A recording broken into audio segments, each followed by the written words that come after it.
So this is the fifth instalment of our GCSE Edexcel revision, and on the next topic here, which is medicine through time. So there's two sections of the exam paper. It's very different to the American West paper. So the first section is going to be about the Western Front and medical care in the trenches. I'm actually going to look at that last. So we're going to start off with in medieval times. So medicine in Britain from medieval times to the present day. So these are the questions that you may have in the exam, or you will have in the exam. These are the question stems, and we're going to focus on the last one in red there.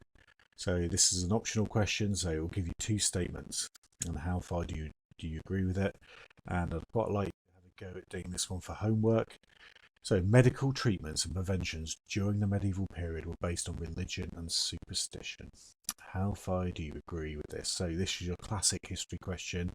So on the one hand, I agree with it because of this, blah, blah, blah. And then on the other, there's more rational reasons because of this. So they will always give you two stimuli. So in this case, they're giving you bloodletting and purging. And they're also giving you praying and fasting. But you must, in order to get level 4, the highest mark, you must also use the information of your own, not just the two things there. And this is the SPAG question.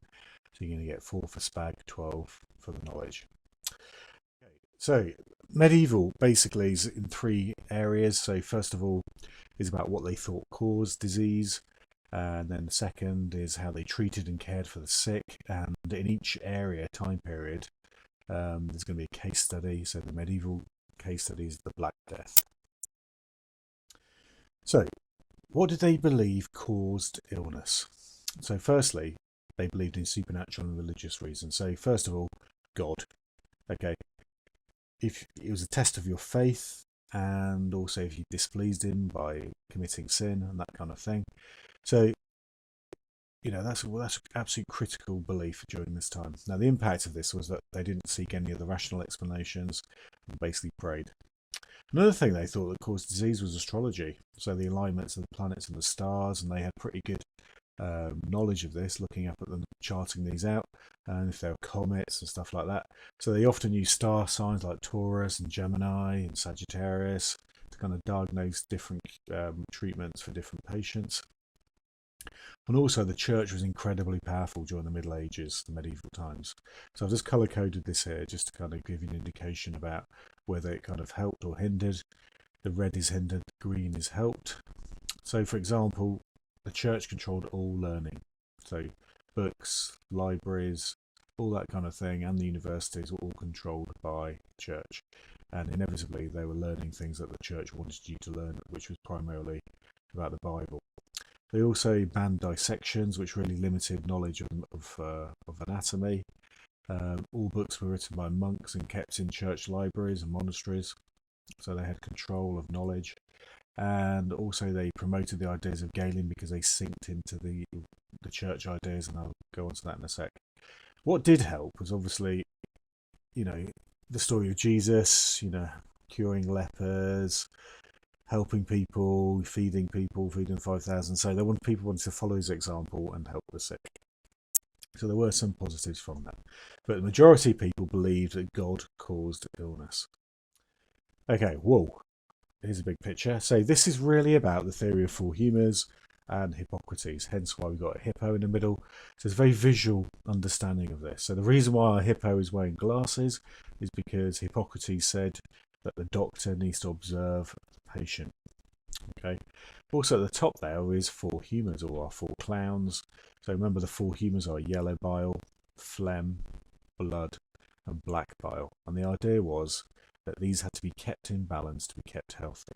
So for example, if you were hot and feverish, you had too much blood, therefore they needed to take blood out of you. He also wrote lots of books and all his ideas down, which are translated into different languages.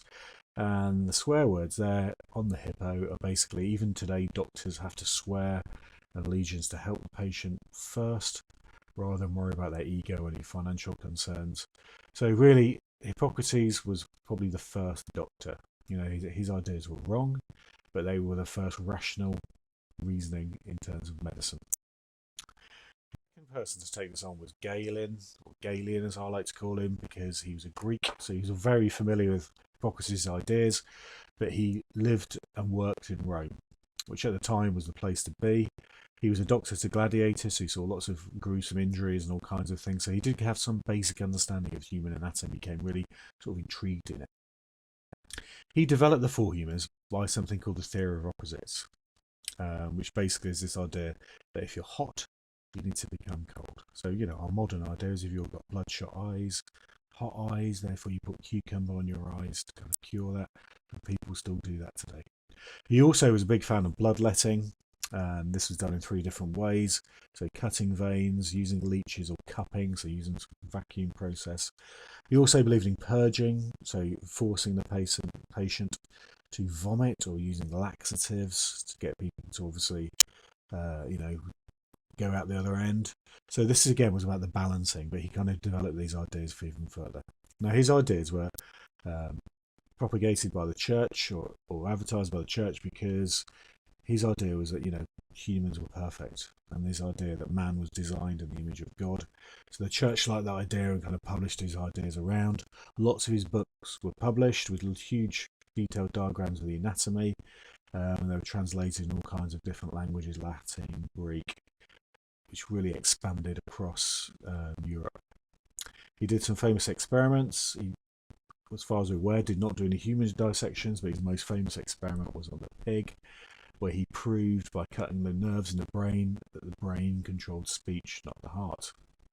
However, at this time also lots of ideas about miasma, bad air causing disease, and also they used a lot of urine to look at urine charts and different colours, which you can see on the picture here.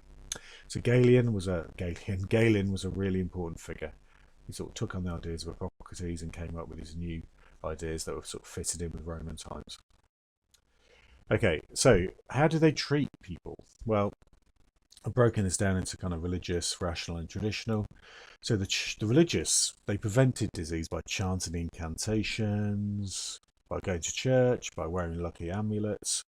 And the most famous example is flagellation, where they would go around whipping themselves, like the picture on the board here, to kind of release themselves from sin. In terms of treatments, they'd pray, they'd fast, they'd go on a pilgrimage to places like Walsingham or Lourdes in France. Sometimes very wealthy people pay for a mass on a Sunday. So lots of religious ideas there. In terms of rational, also during this time, in order to prevent disease spreading, there were in some towns and cities, they cleaned the streets. People began to wash a lot more, and exercise, which kind of came from this kind of Greek idea of regimen. So having a regular exercise regime.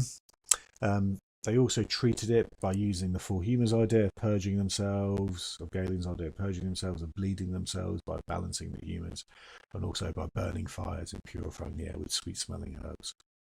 So my voice is going here. The other traditional methods that they used for treatments were places called apothecaries, which basically sold a mixture of herbs and food and all kinds of advice to try and rebalance the humours. These were kind of the early chemists, a bit like Boots High Street. Obviously, we still use some of these methods, some of these herbs today, like nettles and things like that. Who cared for the sick? Well, 4 groups of people. So people called barber surgeons, they'd get your hair cut, very good with a blade, but also would give you a good bloodletting, and they'd amputate or take off any little warts and stuff like that. Traditionally, most people will be cared of in the home, particularly by wise women, or just women in general, who were quite knowledgeable about local herbs. Apothecaries provided remedies, quite wise in terms of local plants and herbs that provided cures. And also physicians who were trained, but often were trained in the ideas of Galen, but they were very expensive and often only used by the rich. What did physicians do? In England we call them doctors. Well, they observed the patient like Hippocrates told them to. They often tested urine and used urine charts. They often used zodiac charts. So in this time, it's kind of a mixture of using some of the ideas of astrology, some of the ideas of Hippocrates, and kind of a mismatch of both of those things. They were hospitals, and obviously the word hospital comes from our word hospitality. These were mostly run by the church, obviously Jesus So again, this idea of helping people less fortunate. They provided fresh food, rest and cleanliness. However, they did not usually admit patients with infectious diseases, although they were a small number of hospitals that did help people with infectious diseases, but mainly they kind of excluded them. So it wasn't really about curing people, it was about enabling people to rest. So our case study, Black Death. I think we're very familiar with this all the way back to year 7. So what do they think caused it? Well, our usual, God. Okay, stars at this time in 1348, Jupiter and I think it was Saturn in an unusual position. Miasma, this idea of bad air, volcanoes. There have been some volcanic eruptions in Europe.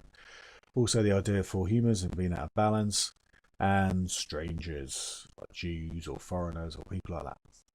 How do they avoid catching it? Well, praying, as always, fasting. Some towns and cities cleared up rubbish. Sometimes they smelt bad smells, just to kind of that they thought that'd make them better, or they'd light fires to get rid of the miasma, or they'd carry herbs that they'd sniff, and importantly, not letting strangers into their town. So obviously, none of those things really, apart from clearing up rubbish, had any impact. Now the symptoms, famously, buboes in the armpits or the groin area, very hard egg-shaped, followed by vomiting and fever. The reason why it's called Black Death is the internal bleeding on the body, and then the death was painful and quick and horrible, spasms, and then if you were lucky you survived, the buboes would burst, but most people died. So obviously there was 2 types: bubonic plague, the one I've shown you there, and there was pneumonic plague, which was kind of spread by coughing and the lungs. How do they try and treat it? Well, prayer. Again, they sometimes try to burst the buboes. They used some weird things like rubbing bread because they thought it was the same shape as bread, and they would transfer it. This idea of transference of the disease, which is, it's an interesting idea because obviously they didn't know about germs, but the idea that something could be transferred from something to another. They'd rub the bread on the buboes and then throw the bread away. Obviously, it didn't work. And also to take cold baths to get the fever down. And again, that going back to the 4 humours.